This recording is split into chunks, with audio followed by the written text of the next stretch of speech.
Astro Health. We have seen Aquarius. Let us now move on to Pisces. Yeah, so we are into Pisces, and those born between 20th February 20th February, and 20th March. 20th March. That is the last sun sign in the horoscope. Fortunately, the last sign, we have only 12. And Pisces is one sign which straightaway represents the communication with the outer world. Okay. And because this is the last sign, the 12th one, you will see that individuals born in Pisces are always standing on the borders between the material world and the spiritual world. Okay. Like it or not, most of them are religious. They are faithful, sincere, honest, and without their knowledge, they have a lot of influences from some other sources, like Some other sources means? maybe the souls from other worlds are trying to communicate with them. Okay. And sometimes they have strange dreams, strange fears, and they get into all sorts of confusions because they're not related to this birth and this planet. And one would advise those born in Pisces to cultivate a regular training program, just one or two, and not more than that, because that gives a certain spiritual discipline which nurtures the mind and keeps it stable. And if somebody is trying to learn too many things from too many areas, too many sources, then the mind is subjected to this inefficient knowledge management. Now, what do I mean by this concept of inefficient knowledge management? Today, of course, we have this new concept of knowledge management because of the internet revolution. The problem is that long ago we had to lock our doors safely and see that we are secure. But today you have to leave your doors open to be secure. That's the irony of the day. So there's a lot of influx of information. Most of that is nuisance and nonsense. Yes, true. But how do you handle this? The problem is that the human mind is not made to leave a subject in the midway. Analyzing, dissecting, these are all commonplace. But what the mind is actually seeking is a real synthesis of thought and action. So when that does not happen, the mind is left high and dry. And that is one more cause for depression, mind you. So it is important that we conclude matters. You see any channel today, there is no conclusion. There is only a stiff fight between foolish people around. But if you're taking that into your mind, then imagine the effect that has on your mind. And imagine, coming back to Pisces, if it is influenced by mysterious circumstances and mysterious sources which cannot be defined in concrete terms, then that will play havoc. And Pisces are great lovers of the art, and if they start laughing, it's a typical laughter. You can make out a Pisces by the way they laugh. You'll enjoy their laughter, and they can simplify matters for you, and then they can inject a lot of confidence in those who are feeling nervous. And but sometimes again, those from Pisces are themselves a bit lacking in self-confidence because they stand between two worlds. they are not really sure about whether to continue this in a way which they thought was right earlier, or move on to the other side of the story. So that brings them to that precipice where they are looking for something really concrete and conclusive. But most often than not, that does not happen. So that is Pisces for you. And because Guru is the Jupiter, the planet Jupiter is the owner of the sign. They have a very good influential friend circle, and they learn a lot from them. They impart a lot of knowledge to them. They're quite knowledgeable in fact. So, and the counterpart, the seventh sign from Pisces is Virgo. The owner is Mercury. Uh, Pisces can also be a bit mercurial, mind you. They can adapt to situations, and they are very quick learners. One of the sharpest of learners are Pisces. But coming back to Astro health, uh, they tend to suffer from a deficiency of iron, Iron. yeah, ferric phosphate. In fact, because of this, they tend to suffer from anemia, bronchitis, frequent attack of cold, cough, and bronchitis is quite common. Fevers, and because of the salt ferric phosphate, Ferric phosphate. they have this issue of a little bit of uh, an instability in the brain, where because phosphate is one salt which affects the brain. So that is something which pulls them back normally, and because of that, sometimes one might get into, on rare occasions, kind of loss of memory, or getting into a kind of a spasm where you feel lost. But that's not serious for them because they get back to normalcy in a very quick. It is momentary. It is momentary, yes. So I would suggest the homeopathic salt ferrum phos 3x. Ferrum phos Yeah, 3x. this is a wonder medicine for them. I'm just saying wonder medicine because I have known some Pisces who have used ferrum phos 3x daily, two tablets daily in the morning, in fact, and that has helped them greatly in two areas. One is reviving themselves at the speed which they would have loved, and second one is to prevent those sort of areas where the bronchitis situation, or sometimes anemic situations. These are all interconnected. So that is how Pisces works for you. The ferrum was 3x, so that's what is important for you, ladies and gentlemen. So that is about Pisces. Okay. We have completed the study of Anaretic degrees for various planets. Mhm. And I think only Ketu is left. Yeah, of course. So let us uh, do a revision. What is an Anaretic degree?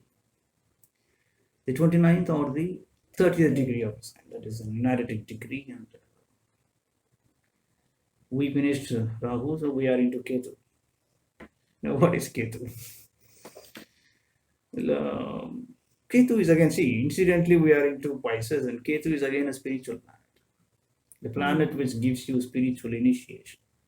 It gives you an inclination, a leaning into the spiritual areas of practice where you want to, you train your mind into something extraterrestrial than the usual one. See, there are three planes of existence. One is the material, the intellectual, and the third one is the spiritual plane. That's what we see. And the spiritual plane is perhaps the most subtle and the strongest. And contrary to what people think, the intellectual and the material plane are consequences of the spiritual plane. But we have dropped from a plane into the material plane. We are always on the material plane. We think so, but then we exist in all the three planes together. simultaneously in our life. Mm. So Ketu is that planet which connects all these three planes from a spiritual angle. Mm. Ketu represents luck, and Ketu represents chance, luck by chance. Ketu represents speculation. Now look at the connection between speculation and that, yeah, and the area which cannot be emphasized in a concrete manner. You can't give a shape to that. That is Ketu. And Ketu represents your skin. Mm. Ketu is not well placed, he can give you skin troubles. Ketu represents also the malignant tumors in your body. Mm. And Ketu sometimes, can create trouble if he's in the seventh house, maybe for cysts in the uterus for a woman, and for ulcers and other sorts of unwanted materials in the intestine or gallbladder or kidney stones. So mostly Ketu is a very funny planet because on one side is a planet of luck, on the other side is a planet of certain incurable diseases. Mm. And having said that, we are also saying that Ketu is a highly spiritual planet. He gives you the spiritual initiation, spiritual leaning, and inclination. But yes, if Ketu is in an Anaretic degree, That is 29th and 30th. 29th or 30th degree, then one must be careful with the person with an analytic degree because he will always be on the edges of a pitfall. But he never falls. He's the safest fellow. But if you're trying to rescue him, you would fall. That's Ketu way. But if on occasion Ketu is in the analytic degree of the 6th or the 12th house from Lagna, there will be a certain element of divinity in the person. So if you study a lot of those yogis and babas who are into the, because they come here with a purpose, they have a cycle of their own. If you look at their horoscopes, it is interesting to see that Ketu has always been either in the 6th or the 12th house in the Anaretic degree. Mm.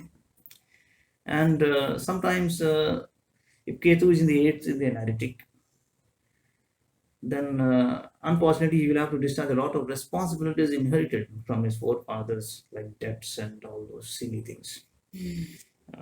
The worst inheritance which one can really have. Mm. Yes. And if Ketu is, I'm only referring to some of the stray areas. A good astrologer can go into further depth in the matter. Suppose it is in the ninth house, then he gets a fortune, but he spends and then he leads an ascetic life at the end. Mm. So if Ketu is in an Anaretic degree of the 10th house, 10th. then he will do path breaking analysis. Path breaking theories would be given by him regarding a particular cult or a following, or maybe some tradition which was left out by others. And if you find that a person is having Ketu in the Anaretic degree of the Lagna itself, the ascendant, Mm. you can look to him for help, because if you have forgotten something or if you are just confused, just go to him. He would say something very interesting, and that would reveal and relieve you from all sorts of troubles. So that is Ketu in the Anaretic degree. Yeah. Okay. Mhm. Now one question. One question and one answer. Yeah. A lot of questions have poured in regarding prevailing circumstances of astrology as practice. How to discern a professional practitioner from mediocre men who try to deceive. Whether they know that they are deceiving or not, we don't know, but we get deceived. So you have asked me something. You're trying to put me into trouble, actually. No, I just That's all right. wanted to. I can understand the problem. Many have asked this question. In fact, But because yes, because of media we are getting in touch with many astrologers who are really, I mean, how far they are guiding the people to the right path or something like that is. yeah, I remember having said on this program once that the client in astrology is supposed to be more intelligent than the astrologer. Yes, yes, Because as you said just now, rightly pointed out, the astrologer may not be aware that he is not doing the proper thing. yes. The subject is an abstract one. He might be thinking that he is doing a great job, Mm. but that may not be true. So it's for the client to understand the depth and the depth of profession which he has. Of course, the question you have asked is how to discern, that is, distinguish between the ordinary practitioner from And a professional. and a professional. Now, if I can answer this question, then maybe I'm worth talking to. Yes, let me go into the milieu, the environment which has created such a situation. Now, you might have seen psychologists and psychiatrists. There's a difference. Yes. The psychologist is somebody who's studying the subject as a subject of study. He may be doing research as well. But a psychiatrist is not that. A He's a psychiatrist is practitioner. practicing psychology, and then he is thoroughly updating himself.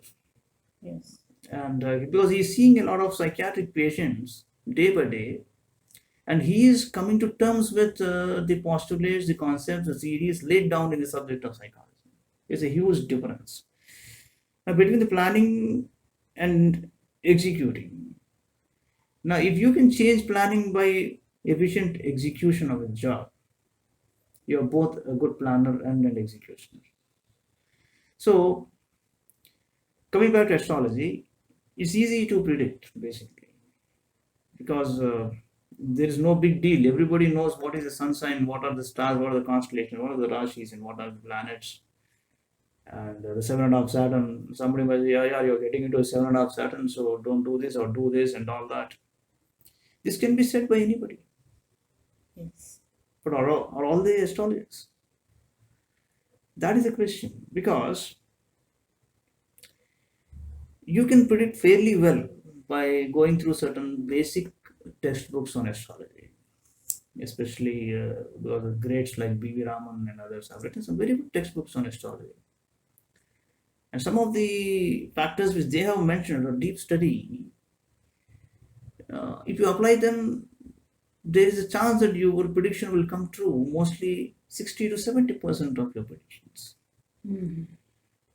But would that make you an astrologer? What I'm trying to say is we need an empirical study of the subject. That is, you have to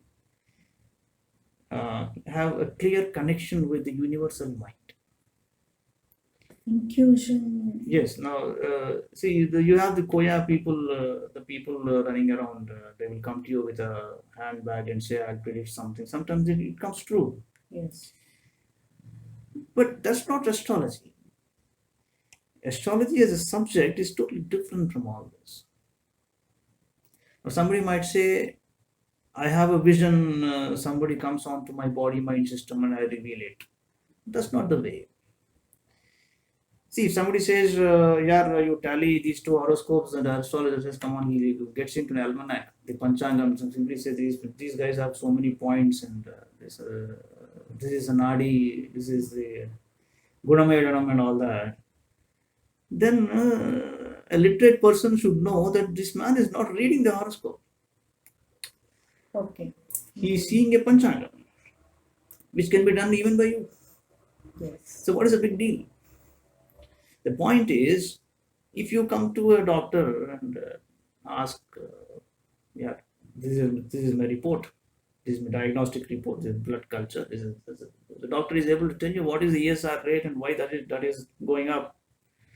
Is there an infection? And the WBC is up because there is some infection, you need an antibiotic. Then he's able to read your report. Mm.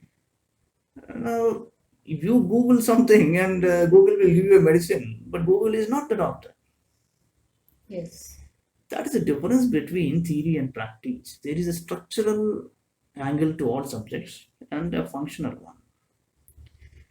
How functional is a person, and what is his approach, and how does he refer to the structures and when.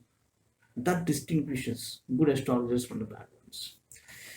Now, the trouble talking about this today is this. Supposing, unfortunately, I say this again. Unfortunately, today the world is full of the mediocres who do not even know what they're actually doing.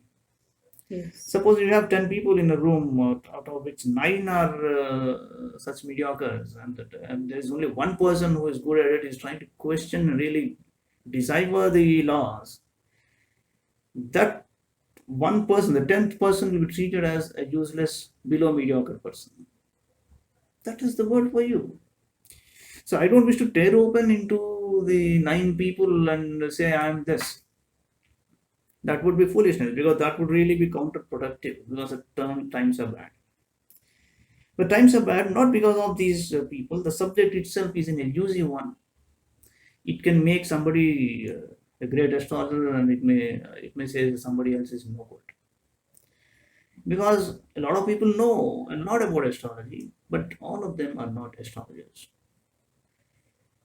Now, coming, Knowing means today it is possible. We have Google, we have that, this. yeah, but because if you're googling something regarding, say, how to make a curry, is harmless to you. They have given you a flowchart, you go by that. It may work out, it may not work out. But if you are going into Google for a certain life decision, It is. then your intelligence is in question. Yes. Now the point here is, because I can ask several questions, I can quote a lot of questions which can be put to the astrologers, but then who is going to do it? That's another issue. Now, I appreciate the illiterate people who ask wonderful questions and they know who is who. The problem with astrology is, the astrologers deceive only the literate and learned people.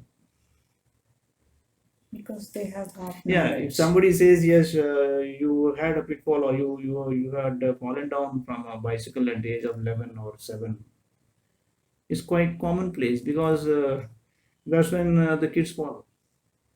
They're raring to go always if you go by statistics.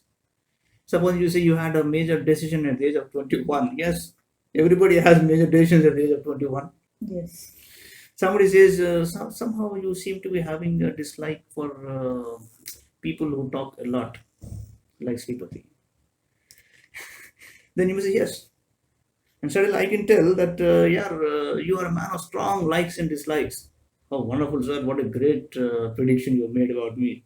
Who is not a person who does not have strong likes and dislikes? Everybody has strong likes and dislikes. Somebody says, somebody does not. And sometimes, just to, bloat you up, the astrologer will say you are somebody who, if you like somebody, you give away everything, even your life. You're such a wonderful person.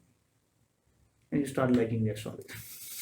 And suddenly you will say, "Hey, look, man, a lot of girls will flock around you.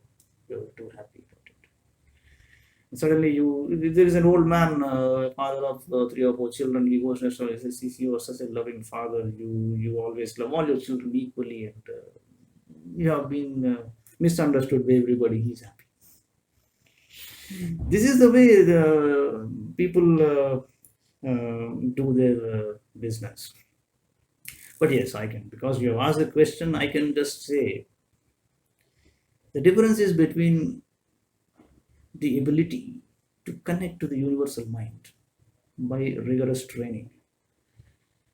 It can be Gayatri, it can be some other Upasana, whatever you are in. There's no restriction. But whether you are dealing with the occult, the other world, and you are talking about the Dharma Shastras, you are not supposed to violate the Dharma Shastras while delineating concepts of astrology. Mind you, let me state it very clearly, astrology is not just a subject which is taken from the books. It is the sixth Vedanga of the six Vedangas from Vedas. It is directly related to the sun. So you have to practice Suryopasana, only then astrology is for you. Number two, because that training helps you to modify the problems or give solutions to the clients. You will be helpful to somebody. The clients also should have Suryopasana or only the astrology? See, because this is that which distinguishes others from Indians. Mm. And we have learned the Vedas from the sun god himself, isn't it? Mm. Now look at this. I'll ask just three simple questions. There are many. I can go more than 300. But if just for the heck of it, you want to put an astrologer's mind or his state of affairs into the crucible. One question is, see, you have what is known as the Panchangas are Tithi, Varam, Nakshatram, Yogam, Karanam. Mm. Why I was referring to the universal mind is this, because Tithi is that which is the time limit of 24 hours. Mm. And that is related to the moon. Mm. And when you're talking about the weekday, today is a Sunday, you're directly referring to the planet. Varam, Varam. Mm. So you have the planetary influence directly into time. And all the seven come back to you. They become 14. 14 plus 14, 28, one Amavasya, one Paurnami, that is 1 month for you. So the planet and moon, both are indispensable. Nakshatram. Now the energy is drawn from the constellation. The energy passes through the transmitter of the sun to the planet, which again gives you the energy. That is the system discovered in astrology. So that day, that constellation is very important. And the common time which is shared by the constellation and the moon is known as the yoga. Yoga means two. Mm. So the joint venture between the constellation and the moon, that common time which is shared by both is known as yoga. Mm. Considering this tithi, this varam, this nakshatram, and this yoga, what if you do this, what is the result? That is known as karanam. These are the panchangas. Okay. Now, today, if you take at the time of talking, you take a horoscope, as if somebody was born now, you will see a yoga as per the panchanga, and other yogas as per the moon and ascendant in the horoscope. How do you juxtapose? Because time is continuous. It's a matrix. It's not a linear proposition. Mm. So somebody is born into time, but time has nothing to do with that. So you have a horoscope for the moment, and the horoscope in particular for the person. Mm. The yogas which are present in the chart, the calculation of the yogas, and the yoga which is directly given as per the panchangas. Mm. How do you juxtapose and connect and read the yogas, and whether that is a projection of the minuscule panchangas of the day? How do you take that to the next level? Suppose we want to do something. Hmm. They take a panchangam and then they say today you do, today you don't do, like that. They don't take this astrological chart or anything. Yes, the panchangam is basically referring only to the transit analysis, not the transition. It is the day-to-day affairs. Okay, then we Yeah. have to do or not. Yeah, means- because today's constellation is this, today's graha is this, and today's tithi is this. That gives you a configuration of the yoga. The yoga, as calculated by the constellation and the moon, is common to all systems. That is Chandramanam, Sauramanam, or even Bahraspatymanam. The yoga is generally reckoned in the same manner. But there are differences in calculating karanas. But today happens to be this. Today's yoga is this. Today, let us say something. There is something known as a Vyatipata yoga. It's a bad yoga, let us say. But somebody is born in the Vyatipata yoga of today, but his horoscope configuration gives him Raja yogas. How do you juxtapose that? That requires a finesse. That requires an excellent analysis, very sharp and. See, a good astrologer and bad astrologer are very simple people. A good astrologer is one who can really study the yogas. A horoscope will appear with all those planets in the same manner to everybody. The astrologer may say, yeah, there is Saturn in your Lagna or somebody here, Rahu in 7th house. But suddenly, a good astrologer can say, yeah, let us calculate the yogas which they are giving away by going into Navamsa, maybe into the Vargottama, and so many things. And he will say, no, what is appearances can be deceptive if you do not know how to calculate the yogas and decipher things from the yogas and suggest the client that, yeah, your activity is this. If you go into this direction, you will profit. Rather than telling the person that your horoscope is useless. Correct. See, you refer to a book which says so and so Dasha is now running for you. You click the Jagannath Hora software, it will give you the Dasha. So you see the Dasha and say, so this Dasha is bad for you, so you wait till so and so date. It is very easy predicting. Sometimes it may come true as well. That's not the business of astrology. You have to go into a lot of Dashas, Yogini Dasha and other Dashas, and then come to terms with yogas. So this is one question which can be put to an astrologer if the client is really interested, is bold enough and is serious about himself, rather than just pushing across a horoscope to somebody and say, yeah, you do the reading for me. The second one is now this I'm taking this to the next level of competence. There is a yoga karaka coming back, proceeding from yoga to yoga karakas. There is a yoga karaka for lagnas. The most illustrious example for yoga karaka is Karkataka and Simha, the Cancer and Leo. The yoga karaka happens to be Mars or Kuja. Now, what does a yoga karaka do in a horoscope? It's a big study. But then, yoga karaka means is somebody who will give more than what is required in real life. He helps you out and gives you extraordinary fame, name, and all that. And supposing Mars is in Cancer, that is Karkataka. There's a place where he is debilitated, Nicha. But he's yoga karaka for Karkataka Lagna. How do you proceed and read Mars? The astrologer should know what to do and how to do. If he is able to tell you certain good things, you can say, okay, he's got some competence. Third and very funny one, which has been debated. This takes you further from the material, intellectual to the spiritual kind of thing. Now, we know that twins are born quite often. And the horoscope can be cast only by the time of the birth. See it show them, let us say. Twins are born, maybe there can be a difference of 8 minutes or so. But even where we have seen twins, the horoscope will be almost the same for both the twins. But one guy becomes a software engineer, one guy goes into commerce. How is that?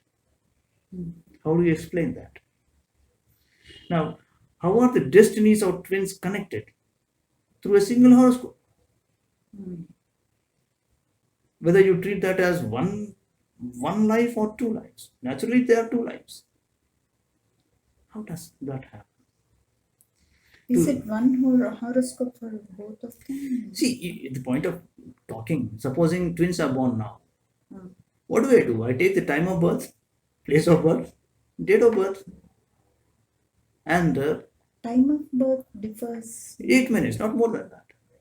The doctor is not going to leave one boy inside. Yes. So, most often than not, other than in some exceptional cases, the Lagna, the Rashi, the 7th house, even the Navamsa, everything would appear same. Okay. But how do you read the characters of both who may go even diagonally opposite? In fact, their material and intellectual approaches are also different, Mm. though they are twins. Mm. Their appearances will be same. You can say that twins will naturally, yeah, because twins are born, the twins will look alike. How do you explain that? So you need to fly a bit higher than that. See if the astrologer is able to come to terms with that and tell you the convincing reply, you can conclude to a good degree that he is having the right kind of competence. But as I said earlier, nobody is going to do that. Nobody is going to either question or elicit the answers, because the astrologer will say, "This is not for you. This is my business." But gone are those days when you had great astrologers. The Siddhant is sitting at one place with a lot of vermilion and all those things with Rudrakshas. And when you go to them, they are into very nice upasana stages where you go to them and say, "This is our issue." He will simply say, "You do this, you don't do this." That's all. They are not going to engage you in an argument or a discussion. Yes. But those days are gone.